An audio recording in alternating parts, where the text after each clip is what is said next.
Bonjour, bienvenue, c'est parti pour un nouveau numéro de Valeurs Ajoutées sur Boursorama. Aujourd'hui, on voit si c'est opportun ou pas d'investir sur l'un des marchés boursiers les moins bien valorisés du monde, le marché boursier chinois. Bonjour Raphaël. Bonjour David.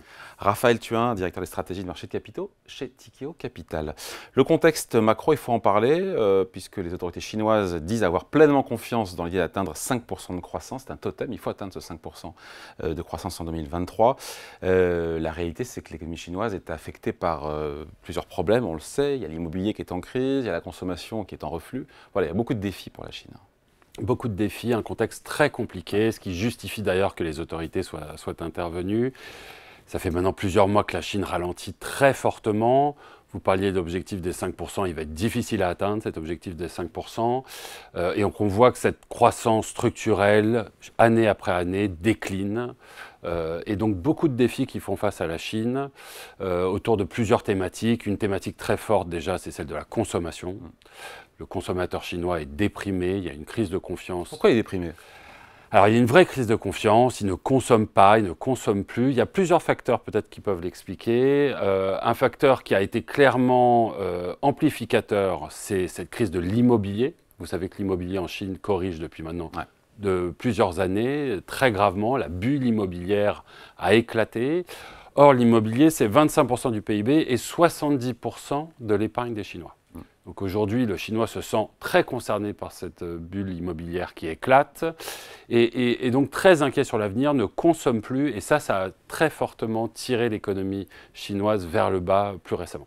Bon, crise aiguë de la consommation, les dettes aussi, beaucoup de dettes, parce que quand on s'endette dans l'immobilier, on achète un et quand la valeur tombe de 30 ou 40%, il faut toujours rembourser le 1. Alors voilà, donc il y a un problème de dette. Un problème de dette chronique, un problème de dette dans le secteur privé. Mais qui expliquait la croissance passée aussi. Effectivement, on a un retour de bâton aujourd'hui. Le pays a lourdement endetté pour financer ses infrastructures, sa croissance. Et effectivement, aujourd'hui, il y a un retour de bâton, en particulier à un moment où cet excès de dette explose sur l'immobilier, par exemple. Mais c'est vrai aussi des comptes publics. Les comptes publics, aujourd'hui, sont très endettés. On a 300% de dette vis-à-vis de ratio de PIB, donc c'est un des plus élevés du monde. En cumulant dette privée et dette publique. Et voilà, absolument. Et donc concrètement, on est sur des dynamiques qui sont très adverses. Alors la conséquence de cette crise de la consommation, elle est double. D'une part, il y a une crise démographique qui est très importante. Aujourd'hui, je crois que les Chinois font un enfant par femme seulement. Vous savez qu'il en faut 2 pour renouveler les générations. Ouais. À ce rythme-là, la population chinoise passera de 1,4 milliard à peut-être moins de 500 millions d'ici la fin du siècle. Donc on est sur une crise démographique très grave. Puis la deuxième conséquence, c'est un phénomène de déflation qui s'installe. Les prix baissent en Chine. Alors que nous, on parle de, alors maintenant c'est derrière nous, a priori, de crise inflationniste. Chez eux, ils ne connaissent pas. C'est même l'inverse. C'est de la déflation, les prix baissent. Et ça, c'est très problématique pour une économie. Quand les prix baissent, vous n'avez pas nécessairement envie d'acheter aujourd'hui, de consommer aujourd'hui, d'investir aujourd'hui. Vous vous dites que de toute façon, demain, ça coûtera moins cher. Ça coûtera moins cher. Et donc, on repousse les dépenses de consommation et d'investissement. Ça nous rappelle un petit peu ce qui s'est passé au Japon dans les années 90, 2000 et après. On parle d'ailleurs de japonification de l'économie chinoise, un cercle vicieux de déflation, croissance molle, vieillissement de la population qui a mené le Japon à clairement sous-performer sur les marchés pendant cette période. Donc attention, un cocktail pas très digeste. Bon, et toutes ces difficultés économiques de la Chine ne sont pas sans conséquences, il faut le rappeler, pour beaucoup d'entreprises, notamment nos entreprises françaises ou européennes. On pense à l'automobile, on pense au luxe, qui sont impactées évidemment par ce ralentissement, ce gros coup de frein. Elles le sont, en particulier en Europe, vous avez raison de le mentionner, l'Europe est très sensible aux facteurs chinois et lorsque vous connectez, écoutez les annonces de résultats, vous parlez au management des entreprises européennes, le facteur chinois est incontournable, tout le monde en parle, c'est un facteur négatif. Il affecte d'ailleurs nos entreprises européennes de 2 manières. Il y a évidemment les exportatrices, celles qui vendent des produits en Chine, vous en avez cité quelques-unes. qui aujourd'hui sont affectés par cette baisse de la consommation. Sur le luxe, ça a été un facteur très négatif, on l'a vu, hein, les valeurs du luxe ont dévissé à cause ou en partie à cause de cette dynamique chinoise. Mais de plus en plus, vous entendez aussi un deuxième volet d'inquiétude qui est la concurrence des entreprises chinoises. Aujourd'hui, les entreprises chinoises inondent le monde, en particulier celles qui sont sponsorisées par l'intervention de l'État, sur certains secteurs. De plus en plus, elles montent en gamme, on les voit apparaître sur des marchés où elles n'étaient pas auparavant. Et donc, non seulement vous avez une problématique pour celles qui exportent, mais même sur les marchés domestiques, vous voyez, par exemple, sur l'auto en Europe et ailleurs, des acteurs chinois qui viennent inonder le marché et viennent concurrencer les entreprises nationales. Donc, un double facteur chinois d'inquiétude. Et d'ailleurs, on pourra remarquer que, globalement, toutes ces entreprises vous disent une chose, c'est qu'on n'en voit pas le bout. On ne s'attend pas nécessairement à ce que 2025 soit une année de rebond sur ces dynamiques-là. Donc, beaucoup d'inquiétudes. Ouais, c'est pour ça que Pékin essaie de relancer à maintes reprises, on a eu ça en avril, encore récemment, des mesures de soutien sont annoncées. Est-ce que tout ça est convaincant? Alors, on était rentré dans une forme de scepticisme vis-à-vis de l'intervention du gouvernement. Très régulièrement, tous les quelques mois, l'État vient intervenir en essayant d'enrayer cette spirale. Il est vrai que cette fois-ci, on est impressionné. Le gouvernement chinois a décidé de sortir le bazooka, c'est le mot que tout le monde utilise, pour adresser ces problèmes structurels. Donc il y a vraiment 4 volets dans ce que le gouvernement chinois cherche à faire. Il y a un volet monétaire, on injecte des liquidités, c'est ce qu'ils font assez régulièrement, et c'est vrai qu'ils l'ont fait à nouveau, en particulier avec des baisses de taux.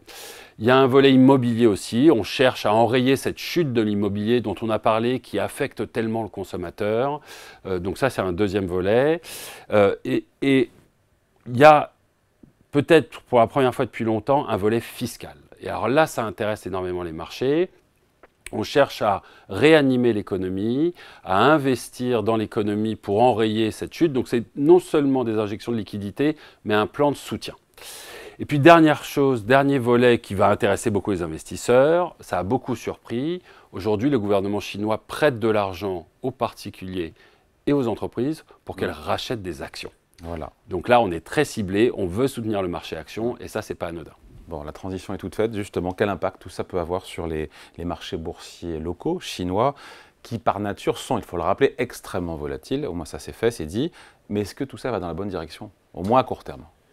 Alors, difficile à dire. On a effectivement à court terme l'impression qu'il y a eu un changement de paradigme dans le gouvernement, la capacité de vouloir intervenir, quoi qu'il en coûte finalement quelque part, qu'il y avait une prise de conscience, qu'il fallait intervenir, faire quelque chose. Donc ça c'est très encourageant.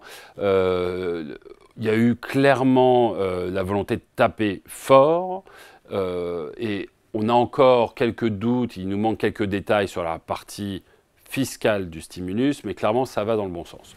Donc là, on a vu un fort rebond du marché, on va parler d'une quinzaine de pourcents en quelques jours. Beaucoup de volatilité, vous l'avez dit, mais globalement, ça va dans le bon sens. Est-ce que ce rebond pourrait continuer? Peut-être. Vous l'avez dit, c'est un des marchés les moins chers du monde. Oui. C'est un des marchés où les... PER, ratio cours sur bénéfice, pardon, sur les résultats 2024, qui est de 12. Donc c'est une des bourses qui est les moins valorisées, moins que la bourse en Europe, encore plus aux États-Unis, etc., etc. Absolument. Donc ça peut justifier que le rebond puisse perdurer, en tout cas à court terme. C'est un marché où finalement les investisseurs se sont beaucoup détournés. Donc très peu d'investisseurs sont notamment étrangers, internationaux. Notamment internationaux. Donc, ils étaient absents, ils étaient sous-pondérés. Ils pourraient revenir justement s'il y a un changement de psychologie. Enfin, est-ce qu'il pourrait y avoir un changement de psychologie sur la Chine? Alors ça, c'est la vraie bonne question.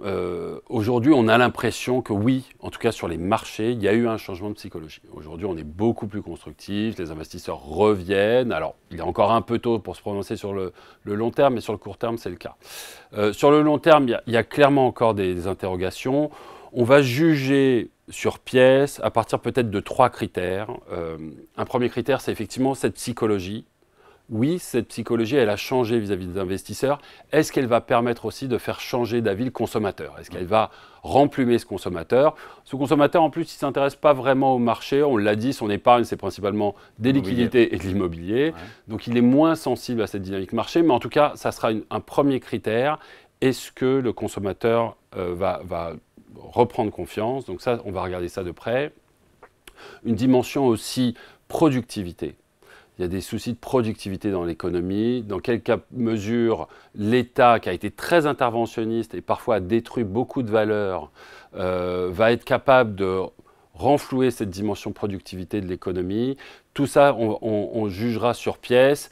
Et donc concrètement, sur ces gros problèmes structurels long terme, on reste encore prudent. Souvenons-nous qu'on s'est fait brûler plusieurs fois sur cette thématique Chine. Et peut-être je peux finir par un chiffre. Quand vous regardez l'indice chinois MSCI qui a été créé en 1993, entre 1993 et aujourd'hui sur le marché action, il a fait quasiment 0%. Pendant ce temps-là, le S&P a fait 2500%. Donc ça a été ce qu'on appelle en anglais un value trap, un piège. Est-ce qu'on va sortir de ce piège ? Ça invite à ne pas y aller. Hein. Ça invite à être très prudent, très patient, juger sur pièce. En tout cas, c'est notre point de vue chez Tikehau. On reste patient et on ne veut pas se précipiter. Voilà, puis allez, on finit là-dessus. Il y a l'élection américaine, évidemment. La présidence américaine, le résultat, début novembre, si c'est Donald Trump ou Kamala Harris vis-à-vis de la Chine, ce n'est pas totalement non plus la même histoire. Vous avez raison de le mentionner, et c'était peut-être presque trop simple, consommation, immobilier, dette. On va rajouter une complexité supplémentaire. La géopolitique, bien sûr.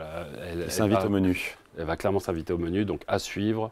L'histoire n'est pas terminée. À l'explication signée, Raphaël Thuin, le directeur des stratégies de marché de capitaux chez Tikehau Capital. Merci. Merci David. Valeur ajoutée revient dans quelques jours sur Boursorama.